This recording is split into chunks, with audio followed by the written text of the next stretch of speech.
ኢትዮጵያ በሚያስፈራ ሁኔታ ላይ ነው ያለችው። በተለይ በኢኮኖሚው የዚህ የፖለቲካው ችግሮች፣ የሴኩሪቲ ችግሮች፣ የመገዳደል የመፈነቃቀል ችግሮች ሁልጊዜ የሚታዩ ናቸው። ስለዚህ ፎከሳችን ያለው ወደዛ ነው። ስለ ኢኮኖሚ ሲነሳ ብዙ ጊዜ ህዝቡ አንድ ኢሹ ነው የሚያየው፣ ያም ኢንፍሌሽን ነው። በእርግጥ ኢንፍሌሽን አንድ መሰረታዊ የሆነ የኢኮኖሚ መመዘኛ፣ ግን በማንኛውም መስፈርት በኢኮኖሚው ላይ ትልቅ ድቀት እየወረደ ነው ያለው። አገሪቷ ምናልባትም እንደገና ልታንሰራራ ወደማትችልበት ሁኔታ ውስጥ እየገባች ነው። ብዙ ጊዜ ስለ ፖለቲካ ስለምናወራ፣ ብዙ ጊዜ ስለ ሴኩሪቲ፣ ስለመፈናቀል፣ ስለመገደል ፎከስ ስለምናደርግ ኢኮኖሚው ላይ እየደረሰ ያለው ጫና፣ የኢኮኖሚውን መድቀቅ ያን ያህል ትኩረት አልተሰጠውም። እኔ ዋናው የሚያስፈራኝ ነገር እሱ ነው። ያ ነው የሚያስፈራኝ። ምክንያቱም የኢኮኖሚ ኮላፕስ የፖለቲካ ኮላፕስ፣ በፖለቲካ ውድቀት ሲመጣ በተለያየ መንገድ መፍትሄ ሊፈለግ ይችላል። መደራደር ሊሆን ይችላል፣ እንደገና መነጋገር ሊሆን ይችላል፣ ወይ መንግስት እንደገና ይሄ የሚያደርገውን ጭፍጨፋ የበለጠ እንትን አድርጎ ለተወሰነ ጊዜ ዝም ለማድረግ የመሞከርም ሙከራዎች ልታደርግ የምትችልባቸው መንገዶች አሉ። ይሳካል አይሳካም ራሱን ችሎ ሌላ ነው። የኢኮኖሚው ኮላፕስ ግን እንደው በሌሊት እንደመጣ ሞት እንደሚባለው ነገር ዝም ብሎ ሄዶ እርግፍ ስትል ነው የሚገባህ። እሱ ነው አንደኛው። ሁለተኛው የቢሮክራሲው ኮላፕስ የማድረግ፣ ይሄም አሁን በቂ ትኩረት የማይሰጠው ነገር ነው። በአሁኑ ጊዜ ከአሁን በፊት ብዙም ጽፌበታለሁ። የአንድን ሀገር ቢሮክራሲ ለመገንባት 30 ዓመት፣ 40 ዓመት፣ 50 ዓመት ይፈጃል። ብዙ የአፍሪካ ሀገሮች እንደዚህ ድሃ ሆነው መቅረት የቻሉት የቢሮክራቲክ ኢንስቲትዩሽን የሚባለው ነገር ጠንካራ ስላልሆነ ነው። የኢትዮጵያ ኢቭን መጥፎ በሚባልበት ጊዜ በነ መንግስቱም ጊዜ በነ ቲፒኤልኤፍም ጊዜ በመሰረቱ ጠንካራ የሆነ ቢሮክራሲ ነበረው፣ ፋንክሽን የሚያደርግ ቢሮክራሲ ነበረው። አሁን ሁሉ ነገር በአንድ ሰው የሚወሰን ስለነበረ ከፎ ደግሞ በአሁኑ ጊዜ ማፊያ የሚባል የኦሮሞ ኃይል ተፈጥሮ ቢሮክራሲውን ወደ ጎን ገፍቶ ለማን አገሪቷን የማትተዳደር እንኳን የማናቅበት ደረጃ ላይ ነው ያለው። ይሄ የቢሮክራሲ ኮላፕስ ማድረግ ደግሞ ሌላ ሁለተኛ በጣም አስጊ ሁኔታ ነው፣ ብዙ ትኩረት የማይሰጠው። እነዚህ ነገሮች ላይ ነው እኔ ብዙ የሚታየኝ። ከዛ በኋላ እንግዲህ በአሁኑ ጊዜ የጠቅላይ ሚኒስተሩ በጣም ችግር ላይ ነው ያሉት። አንድ ሌላ እየተገነዘብን ያለነው ነገር ይሄ ኦሮሞማ የሚባል ወይንም ደግሞ የኬኛ ስነ ስርዓት የትም ሊያደርሳቸው እንደማይችል በመገንዘብ ራስን ለማራቅ የሚደረጉ ትንንሽ ሙከራዎች አሉ። እነሱ ምን አይነት ገጽታ ይኖራቸዋል? ቅድም ምናልባት እዚህ ከመግባታችን በፊት እንትን ብለነው ነበር። አሁን የራሱ ጀዋር ኢንተርቪው ወይንም የጀዋር ተለውጦ የመምጣት ነገር ሁሉ ከኦሮሞማ የመሸሽ፣ ምክንያቱም ኦሮሞማ ኮላፕስ እያደረገ፣ ኦሮሞማ ዲኮምፖዝ እያደረገ በህይወት እየበሰበሰ እየሄደ ስለሆነ ይሄ ነገር ኢኮኖሚው ኮላፕስ ካደረገ፣ የቢሮክራሲው ኮላፕስ ካደረገ፣ አድሚኒስትሬሽኑ አሁን ኮላፕስ እያደረገ ከሆነ ወደሚያስፈራ ሁኔታ ላይ እየሄድን ያለ ነው። ይሄ ነው የሚሰማኝ። ከዛ በኋላ ሪሊ ብዙ ኢንሲደንቶች አሉ፣ እየተፈጠሩ ያሉ ኢንሲደንቶች አሉ። እኔ ከኢንሲደንቱ ይልቅ እነዚህ አሁን ያልኩ ሲስተሚክ ነገሮች ናቸው የሚያሳስቡኝ። እነዚህ ምናልባት ዶክተር ዮናስ የእርሶን አስተያየት ብናገኝ ደስ የሚለን ወይም ደግሞ አንድ ነገር እናገኛለን ብለን እርግጠኛውን መናገር የምንችለው አለ። ይሄ በዲፎልት ወይም ኢትዮጵያ በዚህ በኢኮኖሚው ቀውስ ውስጥ ገንዘብ በተለየ ብድሯን ወለድ መክፈል አቅቷት ከብድር መክፈል ከማይችሉ ሀገራት ተርታ የተመደበችበት ሁኔታ ብዙ ድርጅቶች ከኢትዮጵያ ትተው የመውጣታቸው አንዳንዶች ዘግተው ኢትዮጵያ በኢኮኖሚ ቀውስ ብቻ ሳይሆን በውጭ ምንዛሪም ከፍተኛ ቀውስ ውስጥ አለች በሚል ስጋት ገብቷቸው የወጡ ድርጅቶች መኖራቸውን ስናስብ በአንጻሩ ደግሞ ጠቅላይ ሚኒስትሩ ይሄ ብርቅርቅ የሆኑ ይሄ ብልጭልጭ ያሉ ፕሮጀክቶች ላይ ትኩረት ሰጥተው ኢትዮጵያ በዛ ትንሳኤዋ ይመጣ ይመስል እሱ ላይ አብዝተው መጨነቁን የሚያሳየውን ነገር እሱን ስንታዘብ ምናልባት ከዛ አንፃር ከኢኮኖሚ አንፃር ነው ብዙ ነገር ተብሎበታል። እንደው የርሶን እይታ ለማወቅ በሚል ነው ምን ላይ ነው ያለ ነው። ደሞዝ መክፈል አልተቻለም፣ ትግራይ ክልል ደሞዝ መክፈል አልቻልኩም ብሎ መግለጫ አውጥቷል። ደቡብ ክልል ላይ የተለያዩ አሁን ተሸንሽነው ብዙ ቢሆንም ደሞዝ መክፈል አልቻሉም። አዲስ አበባ ክልልም ደሞዝ መክፈል ከማይችልበት ደረጃ ላይ ሊደርስ ካፋፉ ላይ ይገኛል። በየቦታው የምናየው ነገር ተመሳሳይ ነው። ጤና አገልግሎት፣ የትምህርት አገልግሎት ተቋርጧል። 7 ሚሊዮን ኢትዮጵያውያን ህፃናት አሁን በአሁኑ ሰዓት ከትምህርት ገበታ ውጪ ናቸው ያሉት። እንደው ዶክተር ዮናስ ምን ላይ ነው ያለ ነው? ይሄ ነው እንግዲህ በሶሻል በኢኮኖሚ በቢሮክራሲ በአድሚኒስትሬሽን ኮላፕስ እያደረገ ነው።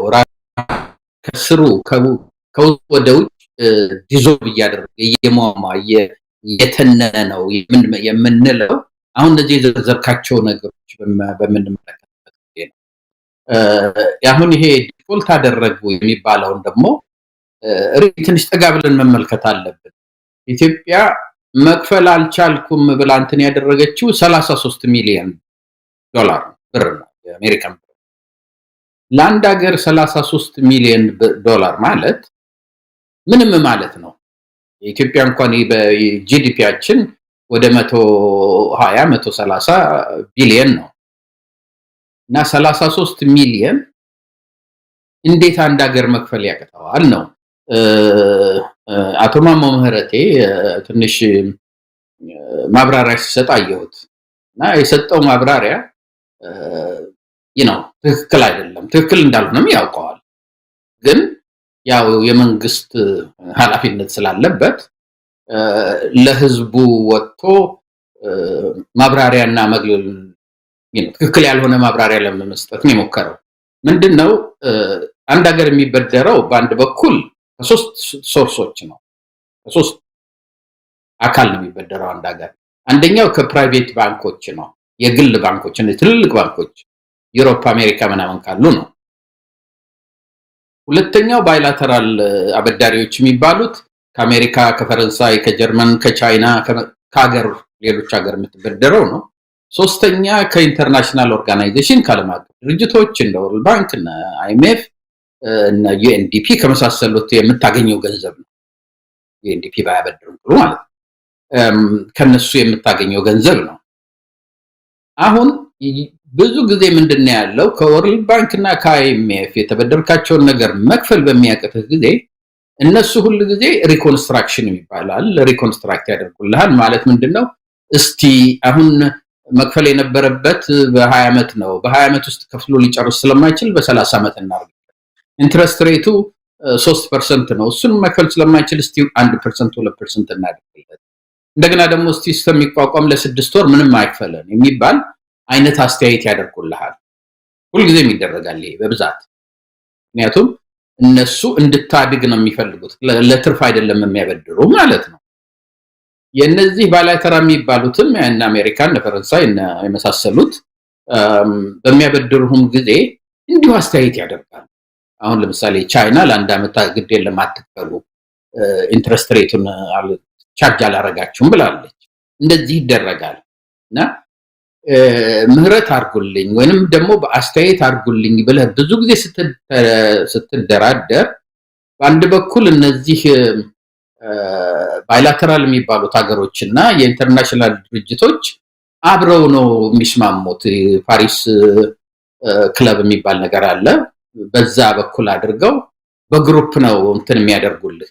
የፕራይቬት ኢንዱስትሪዎቹ የፕራይቬት ባንኮቹ ለብቻቸው ነው ብዙ ጊዜ። እና አሁን ማሞ እያለ ያለው ምንድነው እኛ ከሀገሮችና ከኢንተርናሽናል ድርጅቶች ከወርልድ ባንክና ከአይኤምኤፍ ጋራ በመናደርገው ድርድር ላይ ያለ ይሄ 33 ሚሊዮን ዶላር የፕራይቬት ባንኮች ነው። ለነሱ መክፈል አቅቶን ሳይሆን ለነሱ ብንከፍል እነዚህ ሌሎቹ ኢንተርናሽናል ድርጅቶቹ እነ ወርልድ ባንክ እና አይኤምኤፍ እና አገሮቹ ጋራ ትንሽ ችግር ይፈጥርብናል ነው ያለው። እሱ ትክክል አይደለም። አክቹአሊ ውሸት ነው። ለምንድን ነው ውሸት ነው የምለው? እንዲሁም እነ ወርልድ ባንክ እና አይኤምኤፍ የመሳሰሉት ነገር ከፕራይቬት ባንኮች የምታገኘውን ቢያንስ ኢንትረስቱን ክፈሉ፣ በተቻላችሁ መጠን እንዲቀንሱላችሁ አስተያየት እንዲያደርጉላችሁ፣ ግን ዲፎልት አታድርጉ እነሱ የሚለውን የሚመክሩ ሁልጊዜ። ምክንያቱም ወርልድ ባንክ አይኤምኤፍ ያውቃሉ እነሱ በሚያበድሩህ ብቻ ልታድግ አትችልም፣ ከውጭም ብድር ማግኘት መቻል አለብህ እና ስለሚፈልጉ ተቻላችሁ መጠን የመጀመሪያ ቅድሚያ የምትሰጡት ለፕራይቬት ባንኮች ነው የሚሏቸው። ለምንድነው እንደዛ ከሆነ ታዲያ 33 ሚሊዮን መክፈል አለ ያልፈልጉት ያልክ እንደሆነ መክፈል አለመፈለግ አይደለም፣ የላቸው ባዶ ካዝና ነው ያላቸው። ዶክተር ዮናስ ግን እርሶም የጠቀሷቸው አቶ ማሞ ምህረቱም ሆነ የፕላንና የልማት ሚኒስትሯ ዶክተር ፍጹም አቅቶን አይደለም 1 ቢሊዮን ዶላር ማዳበሪያ ገዝተናል፣ ወደ 3 ቢሊዮን 4 ቢሊዮን ዶላር ነዳጅ አስገብተናል፣ እኛ አቅቶን አይደለም፣ ነገር ግን የብድር ሰጪዎቹን ሀገራት በእኩል አይን ለመመልከት ነው፣ በእኩል አይን ለማስተናገር ነው የሚል ነገር አቅርቧል። በእርግጥ ጠቅሰውታል። ብራተን አይደለም የሚል ነገር ነው። እንደውም ከባለፈው አንፃር የተወሰኑ ገንዘቦች በእርዳታም በብድርም ገብተውልናል የሚል አንድ አይነት ተመሳሳይ መግለጫ ነው የሰጡትና አላቃተንም እያለ ነው መንግስት። ነው እሱ ዝም ብሎ እሱ ትርክት ነው። ምክንያቱም በአሁኑ ጊዜ ከተርኪ በተለይ ከተርኪ ከኢራን ድሮን ያስገባል መሳሪያ ይሄን ሰሞን ሲጻፍ አይተሃል፣ ያስገባል። ለዛ መክፈል አለበት። ቤተ መንግስት ያሰራል፣ ፓርክ ያሰራል፣ ይሄ ቅድም ያልካቸው ነገሮችን ያሰራል። እዛ ላይ የሚያፈሰው ገንዘብ ከሌላ ቦታ ላይ ሊውል የሚችለውን ይሻማል። ኢትዮጵያ ውስጥ ደግሞ አብይ የሚፈልገው ነገር ነው እንጂ የሚሆነው የአገሪቷ የሚያስፈልጋት ነገር አይደለም። ይሄ እነማሞ ምህረቱ የሚሉት ድርድር በሁለት በኩል ነው የሚካሄደው። በአንድ በኩል ይሄ የፓሪስ ክለብ የሚባለው ስትሪክትሊ ባይላተራል ሀገሮች ወርልድ ባንክ እና አይኤምኤፍ ተጨምረው የሚያደርጉበት ድርድር ነው። ሌላው ይሄ የፕራይቬት ባንኩንም መደራደር ትችላለህ። አሁን ብዙ ጊዜ ሁል ጊዜ ማነው ትራምፕ የሚታወቀው በጣም ብዙ ይበደርና መክፈል ያቃተኝ ይላል። ኔጎሽት አድርጎ ዝቅ ያስደርጋል። እንደሱም ማስደረግ ትችላለህ። ግን ማንኛውም ሀገር የሚያደርገው ምንድነው? ብዙ ሀገሮች ወርልድ ባንክና አይኤምኤፍ ላይ ዲፎልት አድርገውም አያውቁም። ብዙ ሀገሮች በጣት የሚቆጠሩ ናቸው። ያ የሚሆነው ወርልድ ባንክና አይኤምኤፍ መክፈል ቢያቅትህ ገንዘብ አበድረውህ መልሰህ ያን ገንዘብ እንድትከፍላቸው ያደርጉሃል እንጂ ዲፎልት እንድታረግ አይፈልጉም።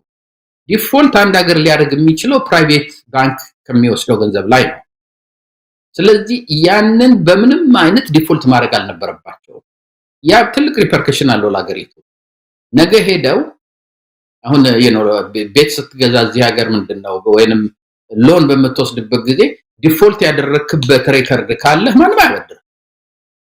ምክንያቱም ይሄ ሀገር ሪስፖንሲቢሊቲውን የሚወጣ አይደለም ብለው ስለሚሉ ሪፐርከሽን ስላለው ያ ገንዘብ መከፈል ነበረበት። ያንን መክፈል አቅቷቸው ነው። ያንን መክፈል ደግሞ ካላቃታቸው ብር ደግሞ እጃቸው ላይ ካለ የሚሰጡት ፕራዮሪቲ ለአብይ ይሄ ቫኒቲ ፕሮጀክት ለአብይ አሻንጉሊቶች ነው ቅድሚያ የሚሰጥ ያለው፣ አገሪቷ ለሚያስፈልጋት አይደለም። ይሄ ነው። ከዛ በኋላ መተው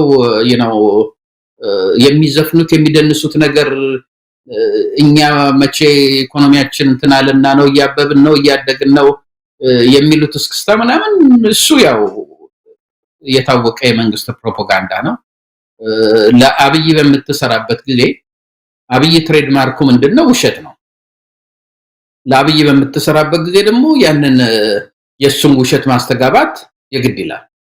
ሶነማሞ መተው እንደዛ በሚሉበት ጊዜ ያ ነው እንጂ ሪያሊቲው ላይ ዶክተር ዮናስ እንግዲህ ሌላ ጊዜ ስንገናኝ ብዙ እናወራለን፣ በተለይ በኢኮኖሚው በፖለቲካውም።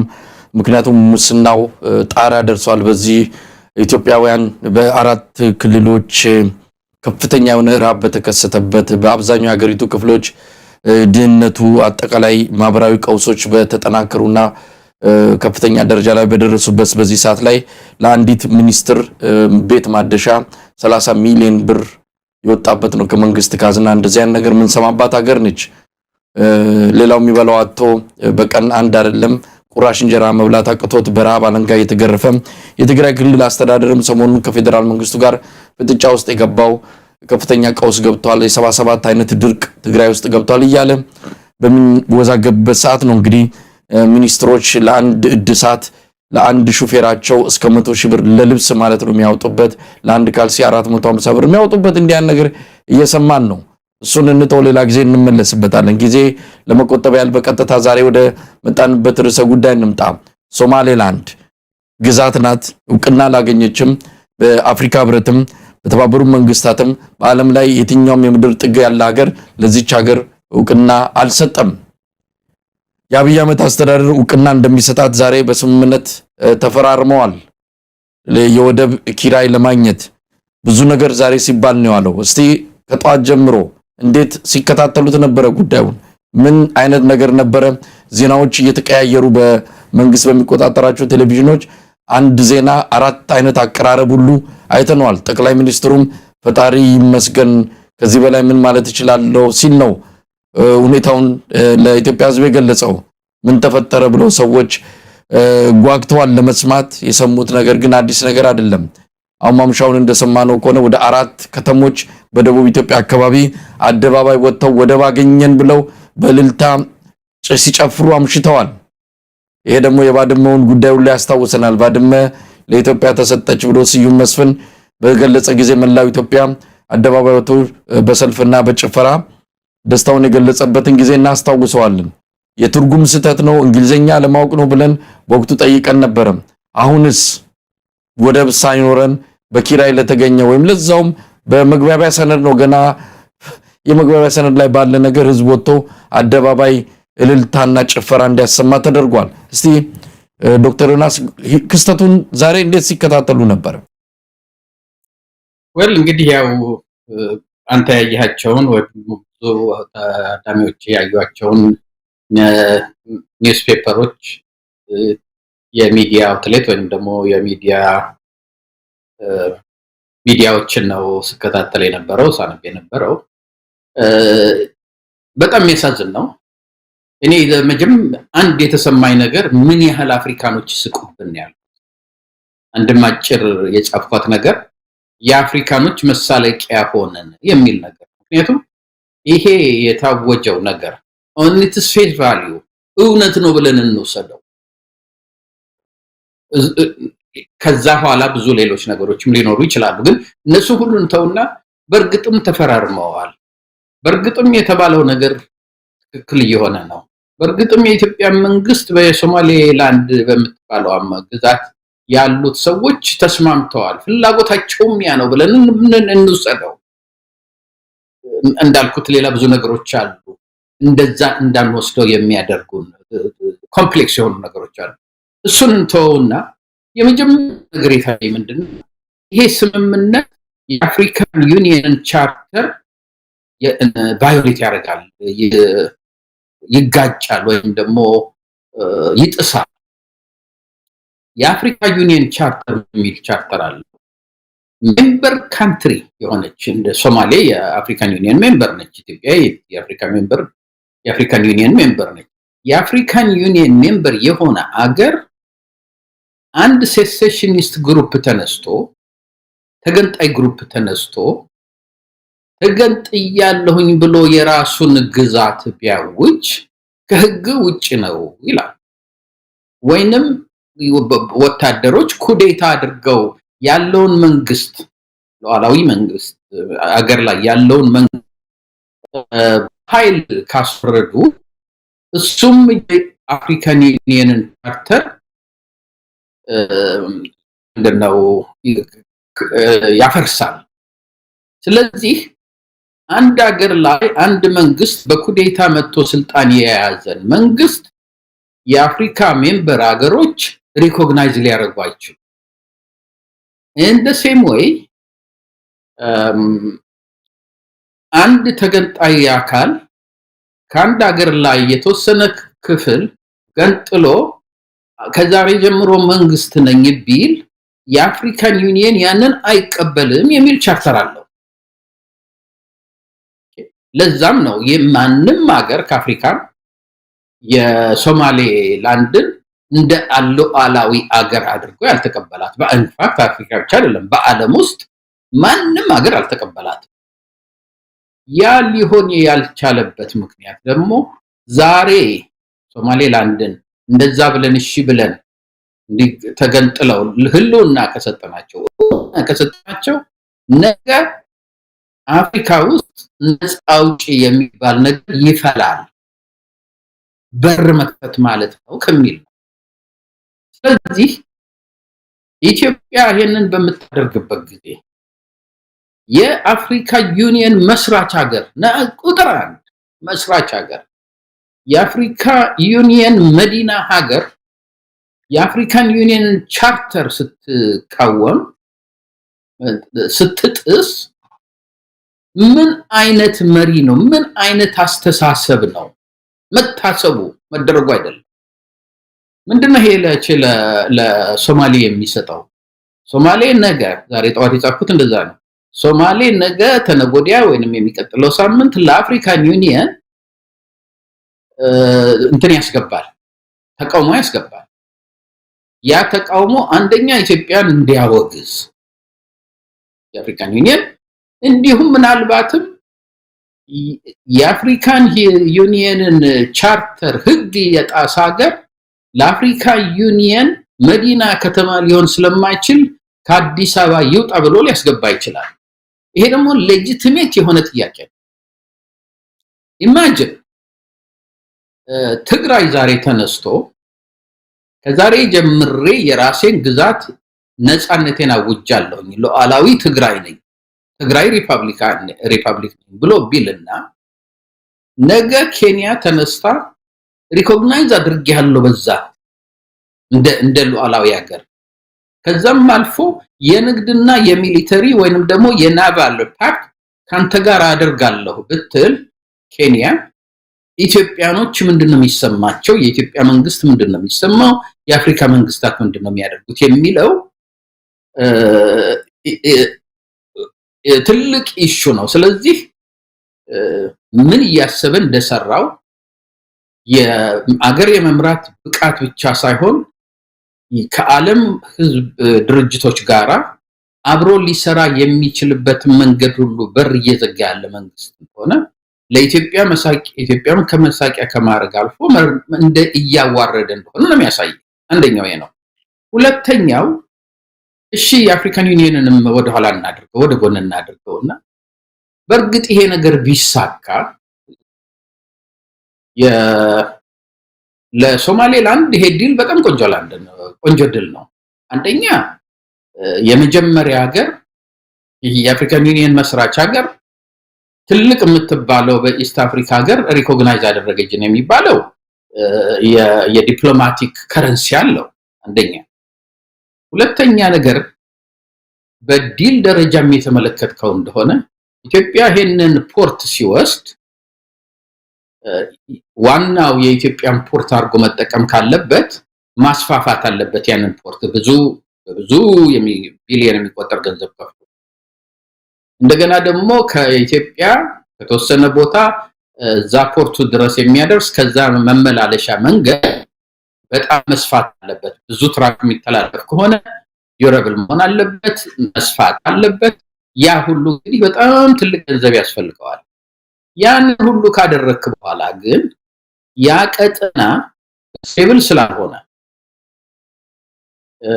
የሶማሌ ቴሮሪስት ግሩፕ ያለበት አካባቢ ስለሆነ እንዴት አድርገህ ነው በዛ ተማምነህ የአገሪቷን ኢኮኖሚ በዛ መስመር ውስጥ አነቃንቃለሁ ብለህ የምትችለው? from a ምንድነው ቢዝነስ ፊዚቢሊቲ ካየኸው ይሄ ነገር ያዋጣል ወይ?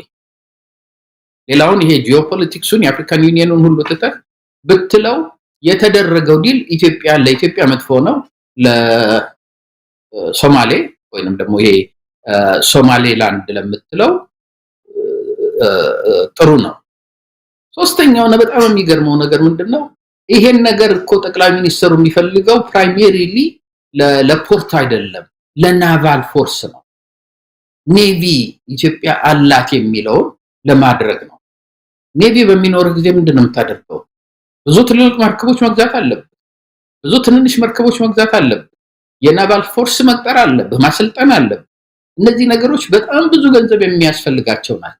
and to what end? ምን ልትሆንበት ነው? በዛ ጊዜ 20% ህዝብህ እየተራበ ባለበት ጊዜ አንተ በአንድ በኩል ቤተ መንግስት ታሰራለህ፣ በሌላ በኩል በየቦታው እየሄድክ እነዚህ ፋንሲ ፕሮጀክቶችን እንሰራለሁ ትላለህ። እንደገና ደግሞ የኔቪ ፎርስ አመጣለሁ ትላለህ። እንዴት አድርጎ ነው የዓለም ህዝብስ? ለዚህ ነው አየህ በ2018 2019 2020 ወደ 20 ቢሊዮን ዶላር ነበር ያገኘችው ኢትዮጵያ። ዲስፐርስ ሆነም ኮሚቴ ሆነም ማለትም ፕሮሚስ የተደረገም አክቹአሊ የተሰጠንም ጨምረህ ማለት ነው። አሁን ያ ገንዘብ ወዴት ነው እየሄደ ያለው? ወደ ኬንያ ነው እየሄደ ያለው። ደግሞ የወርልድ ባንክ የአይኤምኤፍ ገንዘብ የተወሰነች ገንዘብ ስለሆነች ለኬንያ ብዙ በሰጠህ ቁጥር ከሌሎቹ ሀገር ላይ ቀንሰህ ነው የምትሰጠው። ስለዚህ ለኢኮኖሚ ሌሎች ሀገሮች ጋር እንኳን ሄደህ ለትምህርት፣ ለሕክምና፣ ለግብርና እና ለመሳሰሉት ነገሮች ለኢንፍራስትራክቸር አገሬ ገንዘብ ያስፈልጋታል። ሪኮንስትራክሽን እነዚህ በጦርነት ለደቀቁ ሀገሮች እርዳታ ስጡኝ ብትላቸው ማነው ላንተ የሚሰጥህ? በአንድ በኩል ኔቪ ፈጥራለሁ እያልክ በሌላ በኩል እነዚህን ቤተ መንግስት እያሰራህ እነዚህን ነገሮች በምትመለከትበት ጊዜ ይሄ ፕሮጀክት ሰውየው አንደኛ በጣም ዴስፐሬት እንትን ላይ ነው ያለው። ለአገሪቷ ትልቅ መሪ ነው ይሄን አደረገ ለሚባልበት ለአንድ ቀን ለሁለት ቀን ለሶስት ቀን ለኒውስ ሚዲያ ግብአትና ኮንሰምፕሽን ለማድረግ ነው እንጂ ከዛ አልፎ ምንም የሚያደርግ ነገር የለም። በዛ ላይ ደግሞ መጨረሻ ላይ አንድ ነገር ልበልና አቆማለሁ። ይሄ ነገር ኮንትራክት አይደለም፣ ሜሞራንደም ኦፍ አንደርስታንዲንግ። ሜሞራንደም ኦፍ አንደርስታንዲንግ ማለት እንደው እንዲህ ብናደርግ ጥሩ ነው፣ እንደዚህ ሁለታችንም አስበናል ማለት ነው። ይሄ ነው አንደርስታንዲንጋችን ማለት ነው። እዚህ ላይ እንደሆነ በ2017 ራሻ እና ኢትዮጵያ ለኢትዮጵያ የኒኩለር ፓወር ሴንተርን ከፍታለን ብለው ሜሞራንደም ኦፍ አንደርስታንዲንግ ተፈራርመው ነበር። 2017 ላይ ነው ለመጀመሪያ ጊዜ የተፈራረመው። ከዛ በፊት ዲስከስ ያደርጉ ነበር ምናምን፣ ግን የተፈራረሙት ሜሞራንደም ኦፍ አንደርስታንዲንግ የት ነው ያለው ያ ነገር? ያ ከ7 ዓመት በኋላ ተደርጓል። እንደው ከማወራት ውጭ ሌላ ነገር ተደርጓል። አሁንም ያለው ይሄ ነገር ጠቅላይ ሚኒስትሩ በመጥፎ ነገር ናላቸው ስለዞረ ሀገር ከቦታ ቦታ በዚህ በኩል ጳጳሱ ተነስተው የተናገሩትን ተናገሩ፣ በሌላ በኩል የሎየርስ አሶሲዬሽን ክራይም አጌንስት ሂዩማኒቲ መጠየቅ ያለበት ነው አላቸው። በዚህ በኩል ፋኖ መቀመጫ መቆሚያ ያቅቷቸዋል። ለዛ ለማድረግ ይሄንን እያደረኩ ነው፣ ሀገራችን የሚያስፈልገው ስራ ሁሉ እንዲሁም ሰው ከገመተው በላይ ይሰራል ለማለት ካልሆነ በስተቀር ቧልት ነው። ግን የጠቅላይ ሚኒስትሩ ቧልት ደግሞ ለአፍሪካ መሳቂያ አድርጓል። ይሄ ነው ባጭው።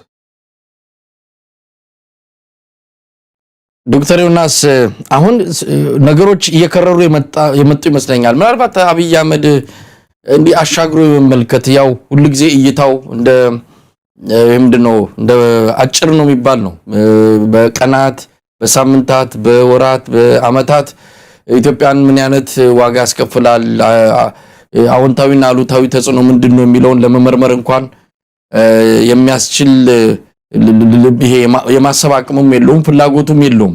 ዛሬን እንዴት ልደር ነው፣ ዛሬን እንዴት አድራለሁ፣ ነገ የምትፈጠረውን ቀዳዳ እንዴት ደፍናለሁ እንጂ በዘላቂነት የቻ ሀገር ወዴት ትሄዳለች የሚለው ፈጽሞ አቅሙም ስለሌለ ነው። እኔ ፍላጎቱ ብቻ ሳይሆን አቅሙም የለም። እንደዛ የሚያስቡ ሰዎችም አይደለም በዙሪያ የተሰበሰቡት ሰዎች በብሔር ኮታ በጣም ውስን የሆነ አቅም ያላቸው አንዳንዶቹ በሙስና የተዘፈቁ እንደምንሰማው ከሆነ በጣም ከባድ ነው። ስለነሱ በሌላ ጊዜ መምጣት ያስፈልጋል። እንግዲህ ከአንዲት ሚኒስትር ለቤቷ እድሳት ነው።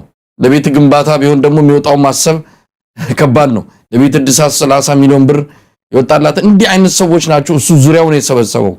በዚህ ላይ ደግሞ ስልካቸውን ጠልፈዋል፣ ሁሉ ነገራቸውን ተቆጣጥረዋል። በዚህም በዚያም ካጠገቡ ዝር እንዳይሉ እያደረጉ ነው። እንደዛም ሆነው የሚያመልጡ አሉ። እንደታየ ደንዳ አይነት ለእውነት የቆሙ አሁን ሰሞኑን የወጣ አንድ ሚኒስትር አለ። በእርግጥ ብዙም ነገር የተናገረው ነገር የለም። ምናልባት በቀጣይ ሊናገር የሚችል ከሆነ እንጠብቃለን። እንደዚህ አይነት ነገሮች ቢኖሩም አብይ ዙሪያውን በሆዳሞች በአቅም በሌላቸው ሰዎች የተከበበ ነው። ከእጅ አይሻል ዶማ ነው። ሁሉም አንድ አይነት ናቸው። ምን ለምን አብራዝግም እንደሚባለው አይነት ነው። ለማንኛውም ብዙ ነገር እየሆነ ነው። ሶማሊያ ነገ ወይም ማክሰኞ ዕለት ምናልባት ይሄ ፕሮግራም ሲተላለፍ የሶማሊያ ምክር ቤት ውሳኔ አስተላልፎ ሊሆን ይችላል። ከኢትዮጵያ ጋር ግንኙነቱን ለማቋረጥ ወስኗል። የአምባሳደሩን ጠርቷል። ብዙ ነገር ነው። ለአፍሪካ ህብረት፣ ለመንግስታቱ ድርጅት፣ ለአረብ ሊግ ለሚመለከታቸው ሁሉ አቤቱታ አቅርቧል። ምንም ኢትዮጵያ ንጥብ የላትም። በግራ በቀኝ ቢካሄድ አብይ አህመድ ምንም ነገር ላደረገው ነገር ህጋዊም ሆነ ዓለም አቀፋዊ ምንም አይነት ማሳመኛ ነገር የለውም። ምን እንጠብቃለን? እንዲህ በቀጣዮቹ ቀናት አብይ ዛሬ ህዝብ አታሎበታል፣ በውሸት በባዶ ተስፋ አደባባይ ውጡ ብሎ ይህንን መከረኛ ህዝብ በእልልታና በጭፈራ ነው ያዋለውና ነገ ግን እውነታው ይመጣል። ነገ ሐቁ ይገለጣልና ምን እንጠብቃለን? እንደው ከዚህ ሁኔታ ተነስተን ዶክተር ዮናስ እኔ ካልኳቸው ነገሮች ሁሉ ትልቁ የሚሆነው የአፍሪካን ዩኒየን ጠንካራ ፖዚሽን መውሰድ አለበት፣ መርጠውም አይደለም። ምክንያቱም ዛሬ ይሄንን እንዲሆን ከፈቀዱ ወደኋላ ተመልሰው ያወጡትን ህግ ቻርተራቸው መሰረዝ አለባቸው። ቻርተራቸው ቋሚ ማድረግ እስከፈለጉ ድረስ እንደዚህ በግልጽ የቻርተሩን ረጋግጠው ለመሄድ ለሚፈልጉ መንግስታት አይሆንም ማለት መቻል አለባቸው። አሁን በፊት አይተህ እንደሆነ በአፍሪካን ዩኒየኑ ቼርፐርሰን ወይንም ደግሞ ዋና አስተዳዳሪ እና በአብይ መካከል ትንሽ መናናቅ እንዳለ አይተናል። ሲያናግረው እንኳን አብይ ያናገረው ፊቱን የሚያዞርበት እንደ ድሮ ስልኩን የማይመልስለት እንደሆነ ደግሞ ከሌላ አቅጣጫዎች እንሰማለን። አሁን ደግሞ ይሄ በሚደረግበት ጊዜ የአፍሪካን ዩኒየን ዝም ብሎ ማየት አይችልም። በተለይ ኢትዮጵያ ስለሆነች የአፍሪካን ዩኒየን መስራች የአፍሪካን ዩኒየን መዲና በመሆኗ እኔ የሚሰማኝ ኢትዮጵያን አስገድደው ይሄንን ነገር ማስቆም አለባቸው፣ ያስቆሙታልም የሚል እምነት አለ። አይተህ እንደውም ካሁን በፊት ዌስት አፍሪካ ሀገር ውስጥ አንዳንድ ኩዴታ ሲደረግ መፈንቅለ መንግስት ሲደረግ ወታደር ሁሉ እንልካለን፣ የዌስት አፍሪካ አካባቢ ያሉ ሀገሮች የወታደር ሁሉ እንልካለን እያሉ የአፍሪካ ዩኒየንም ያንን ፕሌስ እያደረገ ገልብጦ የነበሩት ባለስልጣኖች ስልጣን እንደገና እያስረከቡ ወደ ሌላ ሀገር ሲሄዱ ሲፈረጥጡ ሁሉ አይተናል። አሁንም እንደዛ አይነት ፖዚሽን እንደሚወስዱና ይሄ ነገር ወይ እንደሚቀለበስ ወይ እንደገና ሌላ ደግሞ ድራፍት ተብሎ የዚህኛውን በማይጣረዝ ሁኔታ ወይም ኮንትራዲክት በማያደርግ ሁኔታ እየሰራ ብለው ትንሽ ፌስ ሴቪንግ የሚሉት ፈረንጆቹ መውጫ ቀዳዳ ለራሱ ፈልጎ የሚወጣበትን የሚያደርግ ይመስለኛል። ሌሎቹም ደግሞ የኢንተርናሽናል ኢንተርናሽናል ድርጅቶች እንደ ዩኤስ ዩሮፒያን ዩኒየን እና የመሳሰሉትም ይሄ ነገር ምን ያህል ችግር ለአፍሪካ እንደሚያመጣ በተለይ ለዛ ቀጠና ሆርን ኦፍ አፍሪካ ቀጠና ችግር ሊያመጣ እንደሚችል ካሁን በፊት አይተሃል። ከትግራይ ጋር በነበረው ጦርነት አብይ ነበር ሲወገዝ የነበረው። አሁን ከኤርትራ ጋር እንደገና ደግሞ ጠብ እየቆሰቆሰ ነው። አሁንም አብይ ነው ኮመን ዲኖሚኔተሩ ለዚህ። እንደገና ደግሞ አሁን ከሶማሌ ጋር ጀመረ። ሰምተህ ሊሆን ይችላል። ባለፈው ጊዜ ኬንያ ለስብሰባ ሄዶ ከስብሰባውን ረግጦ ወጣ እና ይሄ ልጅ ካሁን በፊት አንድ አሜሪካዊ ቦይኪንግ አለው ብዬ ጽፌ ነበረ። ትንሹን ህፃኑ ንጉስ ራሱን እንደ ንጉስ ነው የሚያየው፣ ግን ህፃን ነው የሚሉት ነገር እውነትም ትክክለኛ አመለካከት እንደሆነ ነው የሚያሳይ። ግን የኛ ሀገር ህዝብ የዋህ ወደብ ለማግኘት ጉጉት ያለው ህዝብ እንደዚህ አይነት ነገር በሚሰማበት ጊዜ ወጥቶ በየመንገዱ ላይ እልልታውን ቢያቀልጥ እስክስታውን ቢመታ አንደርስታንደብል ነው። ግን የሚቆይ ነገር አይደለም። አብይ will be forced ይሄን ነገር withdraw ለማድረግ። ይሄ ነገር ሊቀጥል አይችልም። ሊቀጥል ከቻለ ደግሞ ኢትዮጵያ የአፍሪካን ዩኒየን ሜምበር መሆን አትችልም። ሜምበር ካልሆነች ደግሞ የአፍሪካን ዩኒየን አዲስ አበባ ውስጥ አይቀመጥም። ትልቅ ሰፊ ሪፐርከሽን ያለው ነገር ነው። ግን አብይ እንዳልነው ቦይኪንግ ነው። አንዳንድ አሁን የአብይ አፈቀላጤዎች ስለ ታይዋን ያነሳሉ። እሱ ኮምፕሊትሊ የተለያየ ነገር ነው። ስለ ኤርትራም የሚያነሱ አሉ። ኤርትራ እኮ ስትገነጠል የኢትዮጵያ መንግስት እኮ ነው ዩናይትድ ኔሽንን እየሄደ እኛ ሪኮግናይዝ አርገናታል እናንተም ሪኮግናይዝ አርጓት ብለው ሎቢ ያርገ የነበረው የኢትዮጵያ መንግስት ነው። ስለዚህ አትሊስት በኢንተርናሽናል ህግ መሰረት የኢንተርናሽናል ህግ በተከተለ መንገድ ነው ኤርትራ ስትገነጠል የተገነጠለችው። የኤርትራ ባለቤት የነበረችው ከዛ በፊት ኢትዮጵያ አይ ሉዓላዊነቷን ተቀብያለሁ እኔም የመጀመሪያው ሀገር ሆናለሁ ሪኮግናይዝ ለማድረግ ዩናይትድ ኔሽን ሪኮግናይዝ ያርግልን ብለው የጠየቁት እነሱ ናቸው። ሶማሌ እንደዛ ብሎ ቢሆን ኖሮ ለሶማሌላንድ እኛ ሶማሌላንድ እንደፈለጋት ትሁን ፈቅደንላታል፣ እንዲሁም እኛም ሪኮግናይዝ አርጋናታል እንደ ኢንዲፔንደንት ሶቨረን ላንድ እናንተም አድርጓት ብለው ቢሆን ኖሮ ምንም ችግር አይኖርም ነበር። ሶማሌላንድ የፈለገችውን ማድረግ ትችል ነበር። እንደዛ ብትሆን ኖሮ ደግሞ ሶማሌላንድ አሁን የፈረመችውን አትፈርም። አሁን የፈረመችውን እኮ ዋናው ጥቅሙ ለነሱ ምንድነው? የኢንተርናሽናል ሪኮግኒሽን አገኘን ነው። ዶክተር ዮናስ ሀሳቦትን አጠቃለው ከሆነ እርግጠኛ አይደለም። ምክንያቱም ብዙ ነገር ማለት ስለሚቻል ነው በስፋት እድሉን የሰጠሁት። ብዙ ነገር ስለሚነሳ ነው። እንኳን በእርሶ ደረጃ ማንኛውም ሰው አብይ የወሰደውን እርምጃ ምን ያህል ሀገሪቱ ዋጋ ላይ ያስከፍል እንደሚችል በያቀሙ ትንታኔ እየሰጠ ይገኛል። ቀደም ሲል ያነሱት የታይዋንም ጉዳይ አለ። ምን አለበት ታይዋንም የቻይና ካልሆነ አሜሪካን ከታይዋን ጋር ሁሉን ነገር ግንኙነት እያደረገች አይደለም ወይ የሚል የመንጠራራትም ነገር አለ። አንዳንድ ጊዜ ራሳቸውን ከአሜሪካ ራሳቸውን ካደጉ ሀገራት ጋር የሚያነጻጽሩ አይጦ ነው ከዝሆን ጋር ራሳቸውን የሚያወዳድሩ መንግስታት አይነት ነገር ነው የሆኑብኝ። በእርግጥ ካንድ የፕሮፓጋንዳ ቋት ይወጣል፣ ያንን ማላመጥ የለም። አንዳንድ እንደውም የብልጽግና ካድሬዎች በየሶሻል ሚዲያው ላይ ሲጽፉም እያየን ነው። ይሄንን የባህር በር ወደብ አገኘች ይያሉ ነው። በቀይ ባህር ነው ደግሞ የሚሉት። ምናልባት ሶማሌላንድ ከቀይ ባህር ጋር ግንኙነት አላት እርግጠኛ አይደለሁም፣ ግን እስከዛ ድረስ ነው ሄዱት። ምክንያቱም አንዴ ጭንቅላታቸው ውስጥ የተጠቀጠቀ ነገር አለ። እሷን ነው አውጥቶ ዝም ብሎ የመጥፋት ነገር ነው ያለው። ለማንኛውም ዶክተር ዮናስ ምን እንጠብቃለን የሚለውን ብዙ ችግሮች እንዳሉ እናውቃለን። ግን ከኢኮኖሚ አንፃር እሺ ሁሉ ነገር ይሁን፣ ኢትዮጵያ ወደብ እዛ ጋር አገኘች። ሀገሪቱ እኮ ቀውስ ላይ ነው ያለችው። 4 ክልል እየተቆጣጠረ አይደለም፣ ሌላውንም ክልል እንደዚሁ በአግባቡ እየመራ አይደለም።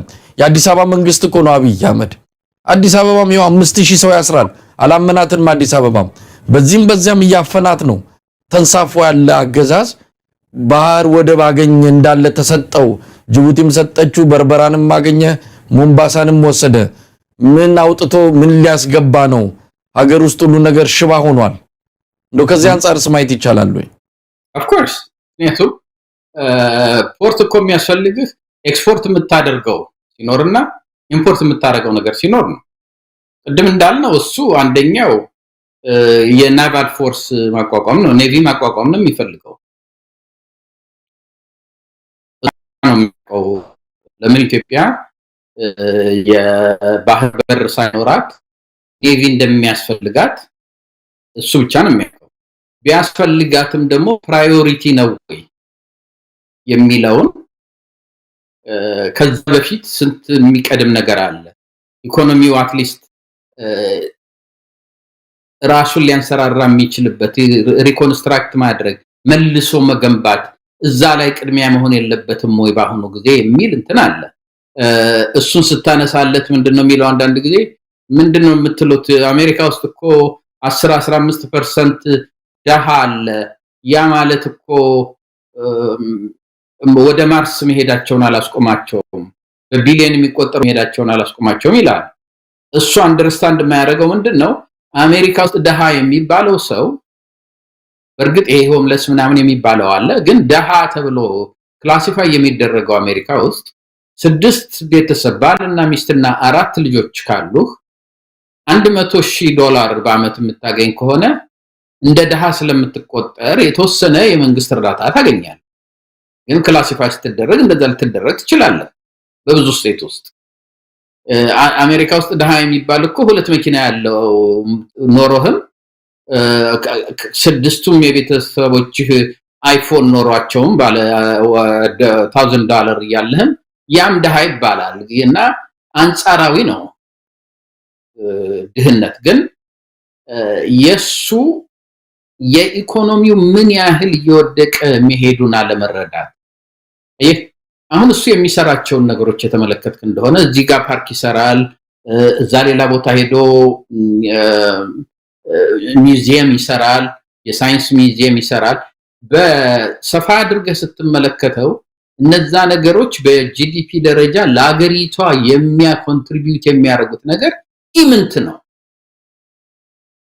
እነዛን ገንዘቦች ግን እዛ ላይ የፈሰሱት ገንዘቦች ሌላ አገርን ሊያለማ የሚችል ነገር ላይ ብታውላቸው አገሪቷ የለማችና እያደገች በሄደች ቁጥር የሚያስፈልግህን ፓርክም የሚያስፈልግህን ሚውዚየምም አብረህ እየገነባህ መሄድ ትችላለህ። አለበለዚያ ግን እነዚህ የሚያንጸባርቁ የሚብረቀረቁ ነገሮች ምንም እንኳን አሁን አንዳንዶቹ ነገሮች ሳያቸው እኔ በጣም ደስ ይለኛል። እንደው አዲስ አበባ እንደዛ አምራ ማየትህ በጣም ደስ ይላል። ግን ያ ፕራዮሪቲ ነው ወይ? ያንን ገንብተን አገር ኢኮኖሚው እንዲፈርስ ማድረግ ይገባናል ወይ በምትልበት ጊዜ የለም ቅድሚያ ለሌላ ነው የሚሰጠው ወደሚለው ጋር እንድታስብ ያደርጋል። ይሄ አሁን ያለንበት ሪሊ ለኔ የኢኮኖሚም እንትን አይደለም፣ የአብይ ኢጎና የፖለቲካል ኢንትረስት ነው። የአብይ ኢጎ ምንድነው? ይሄንን ሰራሁኝ፣ ይሄንን ሪበን መቁረጥ ይወዳል፣ ይሄን ሰራሁ ብሎ ፎቶግራፍ መነሳት ይወዳል። ለሱ ያገለግላል በአንድ በኩል። በሌላ በኩል ደግሞ የፖለቲካ ነው። ፖለቲካው ምንድነው? በግራም በቀኝም በሁሉ ነገር አገሪቷ ፈረሰች፣ ደቀቀች፣ ተንኮታኮተች የሚል ነገር ስለሆነ እንዲህ አይነት ነገር ይዞ ይኸውላችሁ ተመልከቱ ይሄን የሚያክል አገራችን አለ ፖርት ትቅር የነበረውን ፖርት ይጀላችሁ መጣሁ በሚልበት ጊዜ የስለ ኢንፍሌሽኑ ሰው የሚያስበውን ሰው ታሰረ የሚለውን ለጊዜው ዞር አድርጎ ጥሩ ፖዚቲቭ ስሜት ውስጥ እንዲገባ ለማድረግና ለሱ ትንሽ የመተንፈሻ እንዲኖረው ለማድረግ ነው እንጂ ከዛ በላይ ሪሊ የዛሬ 3 ሳምንት 4 ሳምንት እንዲሁ አንድ አሁን ትዝ አይለኝም ምን እንደሆነ ብቻ ይሄንን ሰራሁኝ ምናምን ብሎ ሁሉ ነገር ዲስከሽኑ ወደዛ እንዲዞር አድርጎት ነበርና ከዛ ውጪ በምንም ልትተረጉመው አትችልም።